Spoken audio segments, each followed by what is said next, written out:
Friends, welcome to my Raj world. Friends, आज आहे नागपंचमी। नागपंचमी हा सण श्रावणातला सगळ्यात पहिला सण।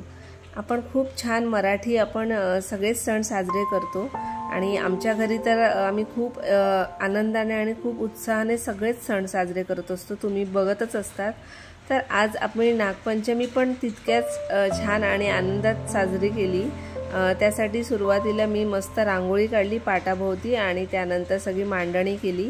तुम्हाला बघायला मिळेलच की आम्ही नागाची पूजा कशी केली। आणि मायरा पण खूप म्हणजे उत्साही आहे, तिला पण हे सगळं आवडतं। ती पण माझ्यासोबत होती ह्या सगळ्या मांडणी करताना। आणि तुम्ही बघाच, आम्ही छान मस्त आणि नैवेद्य पण तयार केला होता।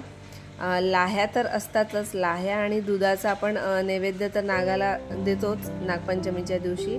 त्याचबरोबर विशेष म्हणजे सगळ्यात महत्त्वाचं असं पातोळ्या आम्ही जे करतो, म्हणजे जे करंज्या असतात, ओल्या नारळाचा जो किस असतो त्याच्यापासून आम्ही जे सारण बनवतो, जसं आपण मोदकाला जे सारण बनवतो ना, तेच सारण असतं, फक्त या पातोळ्या थोड्या वेगळ्या पद्धतीने असतात। आणि त्याचं विशेष म्हणजे त्या ज्या असतात त्या हळदीच्या पानावर आपण करतो, त्यामुळे त्याची जी चव असते ती खूप सुंदर अशी लागते। मायराला तर प्रचंड आवडतं। तिने मस्त तिला असं झालेलं की कधी एकदाची नागाची पूजा करतो आणि त्यानंतर आपण ते मस्त फस्त करतो असं झालेलं, आणि तिने खूप आवडीने छान सगळं केलं। तर आता तुम्ही बघा आम्ही कशा प्रकारे मांडणी करतो आणि कशा प्रकारे सगळी पूजा करतो ते।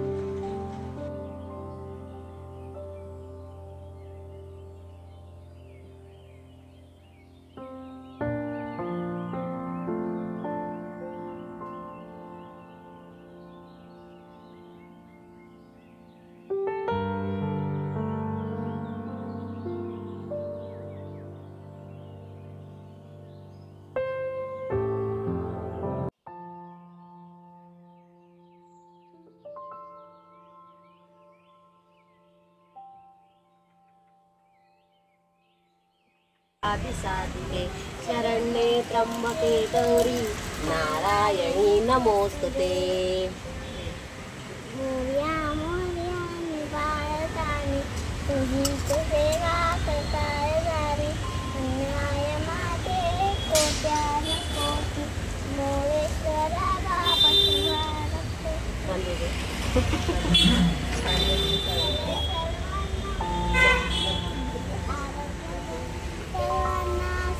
आनंदात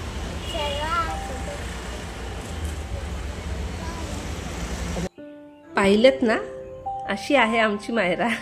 तिला या सगळ्याची खूप आवड आहे। अगदी लहानपणापासून आम्ही तिला सगळे सण सांगितले, म्हणजे आपले जे सगळे मराठी सण जे असतात तेच, त्याचबरोबर कशी पूजा करायची हे तिला खूप एकदम, म्हणजे ती बाळ असल्यापासून हे सगळं शिकते आणि तिला स्वतःला खूप आवड आहे हे सगळं करायची।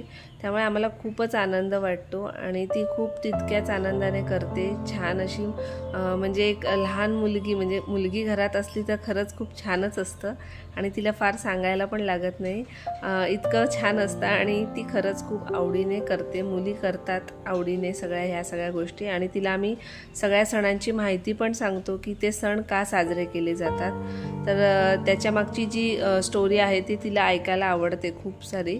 तर अशाच प्रकारे आम्ही छान पूजा केली नागाची आणि त्यानंतर ओवाळून आरती केली नागपंचमीची। आणि त्यानंतर आम्ही मस्त जेवण, आमचं जे नैवेद्य आम्ही तयार केला होता तो आम्ही त्यांना अर्पण केला।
सो फ्रेंड्स, आवडली ना आजची आम्ही नागपंचमीची पूजा? तुम्हाला आवडली असेल तर मला कमेंट्समध्ये सांगा, आणि तुम्हाला मायराची आरती, मायराची पूजा आवडली असेल तर तेही आम्हाला सांगा. आणि अशाच छान छान व्हिडिओज मायराच्या बघत राहा. आम्ही असेच तुम्हाला प्रत्येक सण, आता आपले श्रावण चालू आहे त्यामुळे असे वेगवेगळे सण आपले चालूच राहणार आहेत मराठी, तर ते तुम्ही नक्की बघा. आणि मायराच्या चॅनलला जर सबस्क्राईब केलं नसेल तर सगळ्यात आधी सबस्क्राईब करा, बेल आयकॉनवर क्लिक करा, आणि इंस्टाग्रामवर फॉलो करा. आणि असेच छान छान व्हिडिओज बघत राहा. पुन्हा भेटू नवीन व्हिडिओसोबत, नवीन काहीतरी खास घेऊन. तोपर्यंत फ्रेंड्स, बाय.